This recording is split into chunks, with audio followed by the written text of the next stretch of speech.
it's been I don't know, it's been like a week since I've done a recap, but I've gotten a buttload of questions in the past couple of days, and I just wanted to come on real quick and do a recap for you guys. I only took 2 trades this morning. I'm up 260 on the morning, literally 2 trades, and it's just as simple as looking for patterns. That's really all it is. I give you guys a watch list. If you guys know how to make your own watch list, then you guys should know what you're looking for. But if you don't know what you're looking for, it's all you guys are looking for is just specific entries on a smaller time frame. So whenever the gap list kind of sets up, they're either trading after hours or whatnot, or pre-market, they report earnings. All you're looking for is an entry on a smaller time frame, and then you're able to take advantage of that and just get an entry. So let's see here. So let's go over the trades that I took today.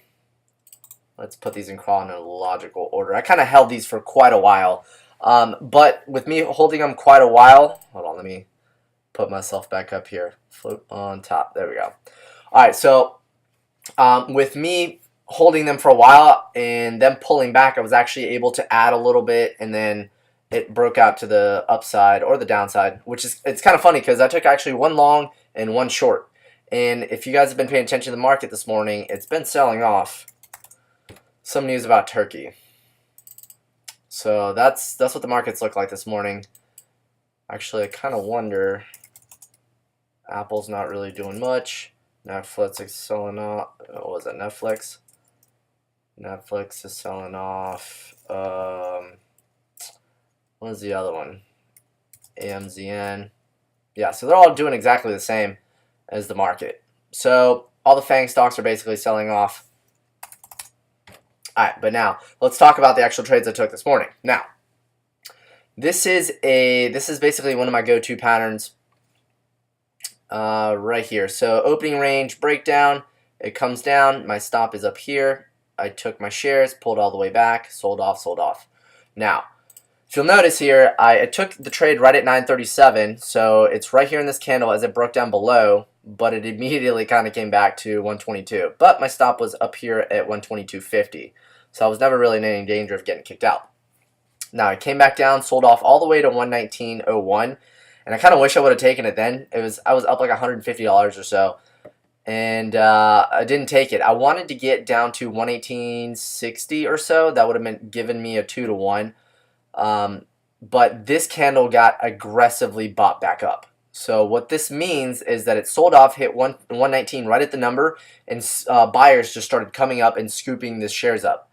So now, what I ended up doing is I ended up adding right here. So you'll see this flag right here came up to VWAP. I added under 121. So FANG. Then I added another 20 shares right at 1030.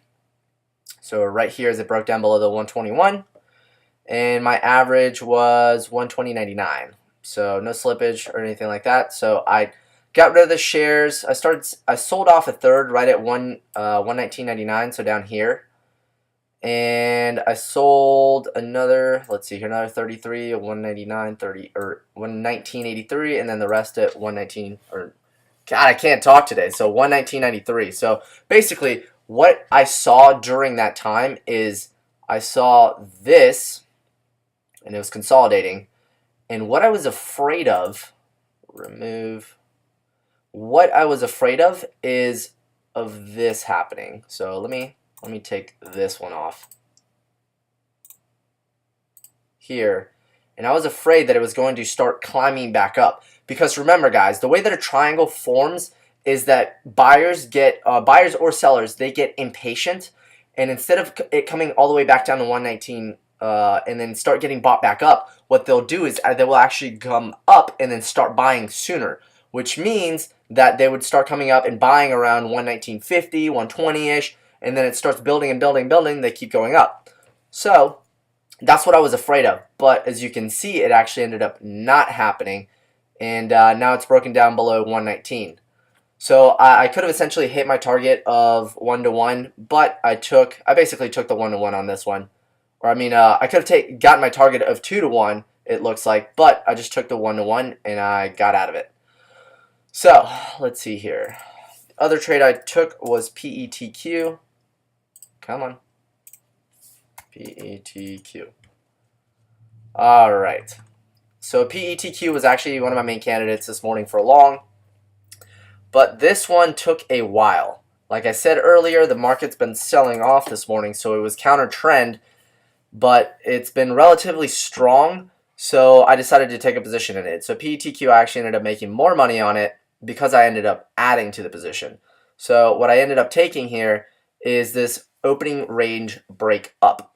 So typically I like to take the breakups with a green candle at first, a red candle for a pullback, or a green candle that's pulled back a little bit, and then I'll take it over the highs. But I actually ended up taking a chance on this and going over the highs, setting my stop up here. I initially only bought 80 shares, so 80 shares is really not that much. I mean, I'm still risking about $100 on this. So you'll notice here that it came up, it pulled back, came up again, pulled back again. So this is where I started getting a little bit nervous here. Pulled all the way back to 33.16, and my stop was down here at 32.75. So at this point, I noticed that it didn't break all the way down. So if it didn't break all the way down, it started catching support. It double bottomed right here. So I saw it here, and it double bottomed. So you'll see the low of this candle is 33.19. The bottom of this candle is 33.18. So it basically just hit a floor, bounced, and then started heading higher.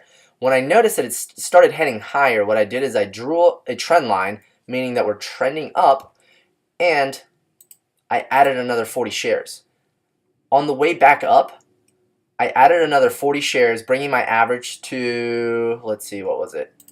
My average was 32 or 34.35. So the reason why it says 34.79 is because I accidentally added an extra 33 shares here at the end. So I added another 40 shares, and I was thinking that this right here has been resistance twice already. My thinking was that it was going to break up and over this 34.90 mark, and we were just going to blast off. So as you can see, I added here. I had 120 shares. I was long. My stop was down here at 33.17, and boom, it just took off. So I sold, let's see here, PETQ, I sold 60 shares. So I sold half here at 35.53. So right here at the boom of this candle, so I was right here. So I sold up here, I sold 60, then I sold, actually I added another 30, I did not mean to do that. And then I sold the 90 total at 35.71. So 35.71, so right up here somewhere. So 35.71. I wanted to get to around 36. It's just that I wanted to get it up as high as I could just within that candle. I was just tired of holding this thing. So if you guys will notice here, PETQ, I bought it at 940. And the last of PETQ, I ended up getting rid of it at 1051. So a little bit over an hour, and I was just tired of holding this thing, you know. But I played it exactly like you're supposed to. Waited for the pullback, I added, it broke out of the highs, and I just got rid of my share. So I ended up making $151 just on those trades. And I haven't really seen anything else that I like. I saw Macy's this morning here. Oh, here we go. Right under this this 36.50. Last pullback was what? Last pullback was about 27 cents or so. So actually no, 37 cents. So 37 cents. But I decided not to take it. I'm up 260 on the day. I'm just going to be grateful with what I got right now. The SPY's starting to pull back, as you guys can see finally. So the SPY's starting to pull back, but Macy's is still falling. Also, there's a 200, I think it's actually a 50-day moving average here on Macy's, which is providing some sort of resistance up top. But I think they actually reported positive earnings, which is kind of funny. So Macy's earnings was 50 cents, or their estimate was 50 cents. What they actually did was 70. So they reported positive earnings. They probably have some other numbers that the analysts don't really quite trust, or the people that are in the stock don't really quite trust. So, you know, either they're taking profits or they're, you know, calling them out on their crap, and it just starts selling off. So that's why it's not really too important to read into the news. This is actually prime example. So they reported positive earnings, but what's really important is what the people that are in the stock that actually own it, what they think is more important than the actual news. Like Macy's could come out with this great business plan that they're going to make over $1 billion next year, but if the investors in it think that this is complete crap, they're just going to take the profits. They're just lying, and then everybody that's in it, the hedge funds, the prop funds, the investors, like just regular people that are holding the stock, they're just saying, I don't believe you, and then they just sell their shares and take their profits. It's going to collapse. It doesn't matter whether it reported positive earnings, if they have the best business plan. What's really important is what the people think inside of the stock, the owners and investors of that stock. That's what's important. So you can actually see this happens all the time. It doesn't necessarily have to be Macy's.